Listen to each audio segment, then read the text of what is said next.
اور عزیزان گرامی، میں اور آپ اس دور میں ہیں، اور یہ ہماری کیا کہوں کہ یہ اس 100-150 سال کا یہ سارا قصہ ہے، جس کے اندر یہ وہ دور ہے جس میں ان 150 سالوں کے علاوہ اسلام کی تاریخ اس بات سے ناواقف ہے کہ کبھی مسلمان اعتقادی اعتبار سے بھی کسی شک و شبے کا شکار ہو سکتا ہے۔ آپ پوری تاریخ اٹھا کر دیکھیں 1200-1300 سالوں کی، مسلمانوں کے مسائل عملی رہے ہیں۔ عملی مسائل کا مطلب یہ ہوتا ہے گناہ ہو جاتے تھے، عملی مسائل کا مطلب یہ ہے کہ مسلمان جنگوں میں شکست کھا جایا کرتے تھے، بعض اوقات عسکری شکست ہو جایا کرتی تھی، سیاسی شکست ہو جاتی تھی، ایک شخص ذاتی زندگی کے اندر ٹھوکر کھا جاتا تھا اور بدعمل ہو جاتا تھا، بے عمل ہو جاتا تھا۔ لیکن ایسا نہیں ہوتا تھا کہ ایک مسلمان کو جو کلمہ گو مسلمان ہو، اس کو اسلام کے احکامات کے اوپر کنفیوژنز پیدا ہو جائیں۔ یہ اس 100-150 سال، یہ جو میں اور آپ جس سے گزر رہے ہیں اور ہر گزرتے دن کے ساتھ، اور یہ کنفیوژنز پیدا کہاں پر ہوئیں؟ ان کی جائے پیدائش، ان کا لیبر روم وہ یونیورسٹیز ہیں۔ یہ کنفیوژنز کھیتوں میں نہیں پیدا ہوئی، اور یہ کنفیوژنز دکانوں میں نہیں پیدا ہوئی، یہ فیکٹریوں میں نہیں پیدا ہوئی، یہ کنفیوژنز تعلیم گاہوں میں پیدا ہوئی، یہ کنفیوژنز دانشگاہ جو کہلاتی تھی ان میں پیدا ہوئی۔ یہاں پر اس پر ایک متبادل دین لایا گیا۔ یہاں بیٹھے ہوں گے سوشیولوجی کے لوگ، بیٹھے ہوں گے اینتھروپولوجی کے لوگ، بیٹھے ہوں گے جینڈر سٹڈیز کے لوگ، بیٹھے ہوں گے، اور سوشل سائنسز ساری کوئی بھی اٹھا لیں، سائیکالوجی کے لوگ بیٹھے ہوں گے۔ جب بھی آپ کو زندگی گزارنے کا کوئی طریقہ، زندگی کا خیر و شر کا کوئی پیمانہ،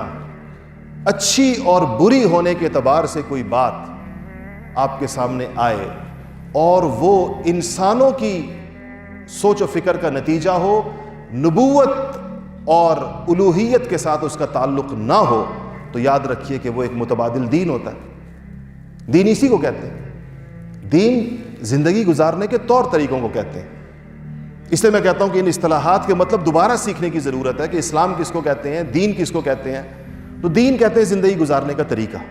تو اگر زندگی گزارنے کا کوئی اور طریقہ بتایا جا رہا ہے، خیر و شر کے اعتبار سے، اچھا اور برا ہونے کے اعتبار سے، جائز اور ناجائز ہونے کے اعتبار سے، تو وہ یاد رکھیے گا کہ وہ ایک متوازی، ایک پیرلل دین ہے، ایک اور دین ہے جس کی طرف دعوت دی جا رہی۔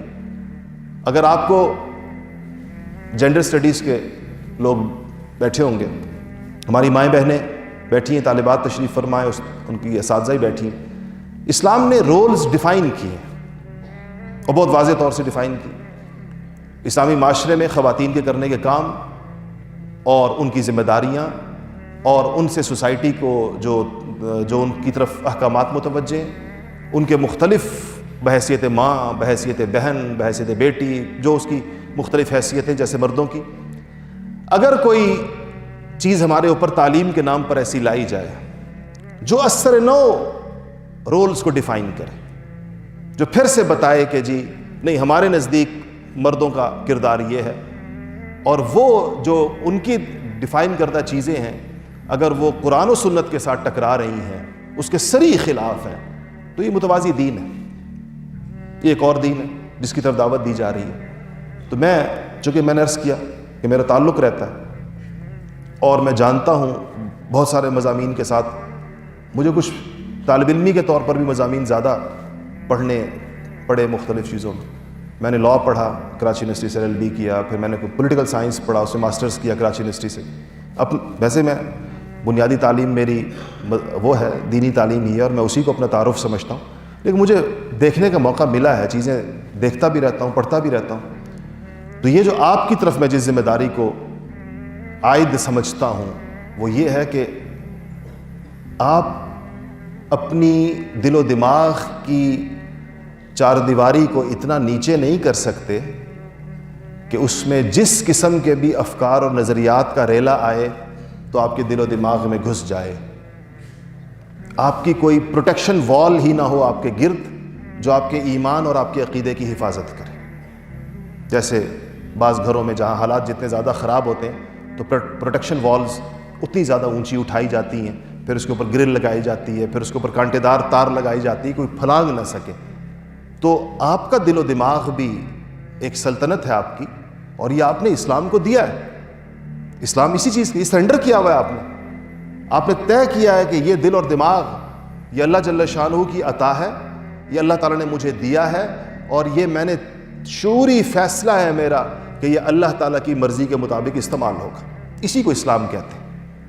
دل بھی، دماغ بھی، اور دل و دماغ حکمران ہیں آپ کے جسم کے، تو پھر باقی سارے اعضاء خود بخود اس میں آ جاتے ہیں، کیونکہ آپ کا دماغ ہی ان کو ہدایات دے رہا ہے اور آپ کا دل ہی اس میں، یعنی یہ ایک تعبیر ہے،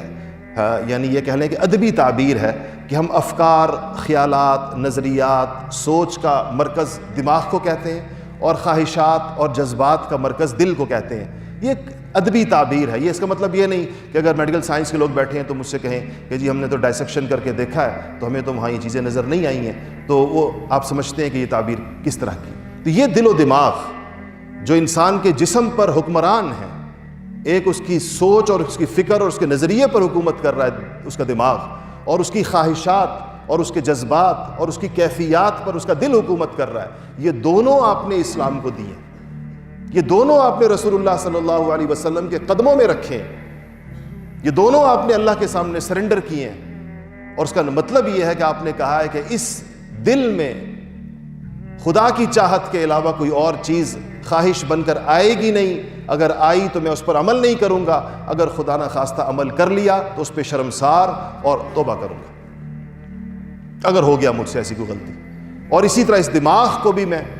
انہی خیالات کے ساتھ رکھوں گا جس کا مجھ سے مطالبہ کیا گیا ہے۔ میں جب کائنات کو دیکھوں گا اور میں اس کو جتنا بھی